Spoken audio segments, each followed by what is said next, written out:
Okay, I did not expect this season of Goosebumps to be this good of a mystery. Before I get this review started, guys, regardless of a ban, please like, comment, follow, tell a friend about this page, and follow the YouTube channel with the link in bio because you got to follow us when we get banned. Now, Disney Plus gave us this 8 episode limited series, Goosebumps The Vanishing. Now, if you guys remember, we had a Goosebumps television show in like 2022, 2023. They are back with another season, a new mystery, and this one honestly had me hooked at the edge of my seat.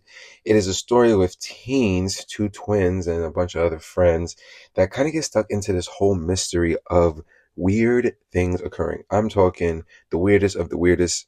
This plot is like a cross between of people disappearing, people not coming back, to this whole plant concept that we've seen in Goosebumps. If you remember the original Goosebumps, there was a story classic about a dad scientist that has gone a little mad playing with plants and plants and biology, which honestly I like them bringing back this concept because the visual effects in this TV show were bar none really intense to watch at times, cringy to the max, hence Goosebumps.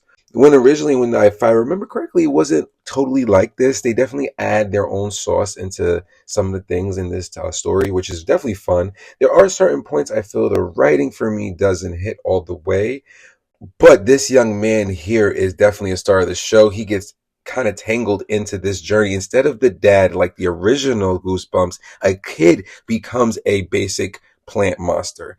Not a dad, a kid, which I thought was a fun twist. Gave it like a teen wolf effect. The again, makeup undeniably terrifying.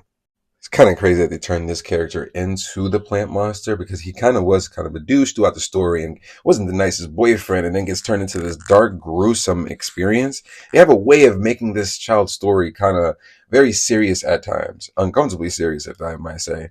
And with the help of the teens and the dad, they kind of get thrusted into kind of a mystery of the past coming to the present. The dad, ironically, lost his brother when he was younger, and that's kind of like his motive throughout the story. It's actually interesting. The father is actually still more of the villain, which was a lot like the original Goosebumps. The dad scientist was kind of the bad guy because he was so obsessed with all this plant like science, and he kind of basically went mad. This is probably one of my favorite episodes, is where the haunted car takes this girl for a joyride. And that's where like the way this story TV show is shot, it's super fun and super like you are going to take it seriously, even though this is a kid's show.